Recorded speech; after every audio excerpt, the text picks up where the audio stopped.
পূর্ব মেদিনীপুর জেলার রামনগর বিধানসভা কেন্দ্রের বিজেপি প্রার্থী অধ্যাপক চন্দ্রশেখর মণ্ডল তিনি তার প্রতিদ্বন্দ্বী 4 বারের বিধায়ক তৃণমূলের অখিল গিরিকে সমুদ্রের ঢেউয়ের মতন ভাসিয়ে দিলেন দীঘাতে। প্রত্যেকটা রাউন্ডে দেখা গেছে দীঘার ঢেউ যেভাবে আছড়ে পড়েছে সমুদ্র পাড়ে, ঠিক তেমনি প্রত্যেকটা রাউন্ডে দেখা গেছে তৃণমূলের বিরুদ্ধে আছড়ে পড়েছে ভোটের সংখ্যা।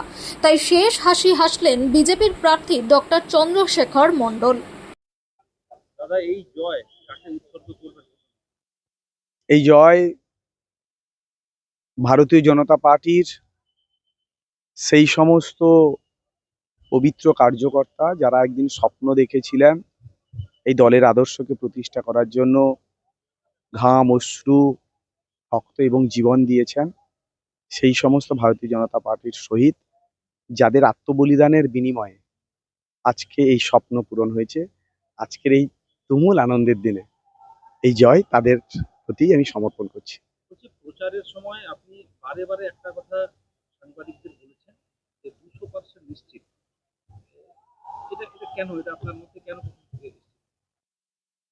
ভারতীয় জনতা পার্টির কাঁথি সাংগঠনিক জেলা সাধারণ সম্পাদক হিসেবে রামনগরে কাজ করতে গিয়ে বুঝেছিলাম যে সংগঠন ধীরে ধীরে এখানে শক্তপোক্ত হয়েছে।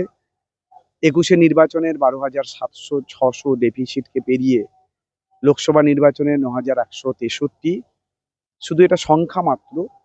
ভারতীয় জনতা পার্টির একেবারে বুথ স্তরের কার্যকর্তাদের নিরলস পরিশ্রম, তাদের ত্যাগ, এই দলের আদর্শকে প্রতিষ্ঠা করার জন্য তাদের ভেতরের যে তুমুল আকুতি লক্ষ্য করেছিলাম, তাতেই নিশ্চিত হয়েছিলাম যে এবারের জয় ভারতীয় জনতা পার্টিরই জয়। 2024 সালের লোকসভা ভোটে আপনি বিশেষভাবে প্রত্যেকটা বিধানসভা এলাকা ঘুরেছেন, তো সেক্ষেত্রে আপনার প্রতিপক্ষ যিনি ছিলেন তিনি রাজ্যের মন্ত্রীও ছিলেন।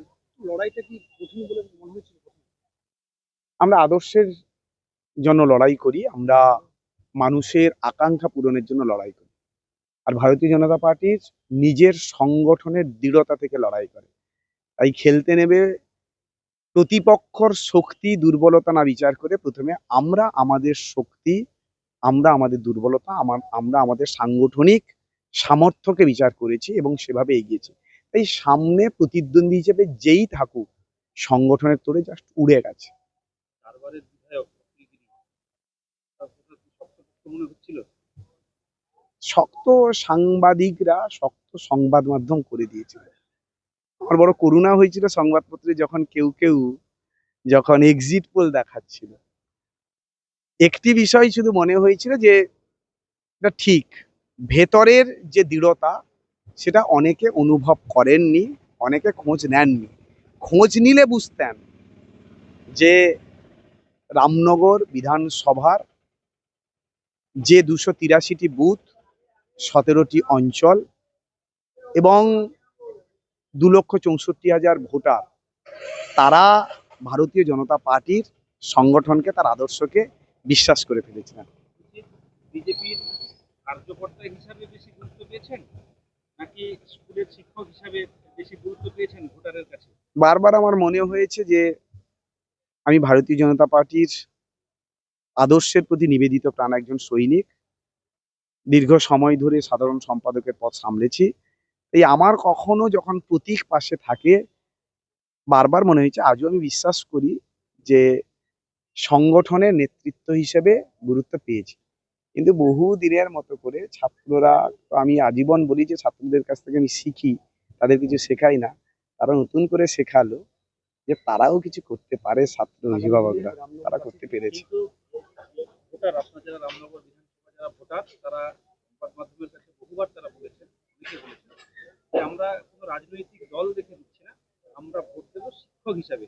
তাদেরকে কি? মানে এটা নিশ্চিত এই ফলাফল সংগঠনের বাইরে অসংখ্য সাধারণ মানুষ যারা শিক্ষার পক্ষে, যারা যারা বাংলার কৃষ্টি সংস্কৃতির পক্ষে এবং শুভমতী ছাত্রছাত্রীরা, তারা এবং তাদের অভিভাবকরা তুমুলভাবে সমর্থন করেছিলেন বলেই এত বড় একটি ব্যবধান পেয়েছি, এটা অস্বীকার করব না। তাদের প্রত্যেকেই আমার ধন্যবাদ, কৃতজ্ঞতা। আর তোদের জন্য রইল একরাশ শুভেচ্ছা, ভালোবাসা। রামনগরবাসী আগামী দিনে কি স্বপ্ন পূরণ হবে? নিশ্চিতভাবে রাজ্য সরকার, আমরা ক্ষমতায় এসেছি, ভারতীয় জনতা পার্টি তার আদর্শের উপর ভিত্তি করে সুশাসনের পক্ষে, উন্নয়নের পক্ষে আমরা যে সমস্ত ম্যানিফেস্টো রামনগরবাসীর কাছে তুলে ধরেছি, এটা প্রদেশ বিজেপি তাকে স্বীকৃতি দিয়েছেন। নিশ্চিতভাবে সমগ্র রামনগরবাসীকে নিয়ে ভারতীয় জনতা পার্টির এই প্রশাসনকালে আমরা সুশাসন আনবো এবং সেই সমস্ত প্রতিশ্রুতি পূরণের জন্য সর্বতোভাবে আমরা চেষ্টা করবো এবং আমরা জানি আমরা সেটা করতে পারবো। ভারতীয় জনতা পার্টি সেটা পারে। ঠিক আছে, থ্যাংক ইউ।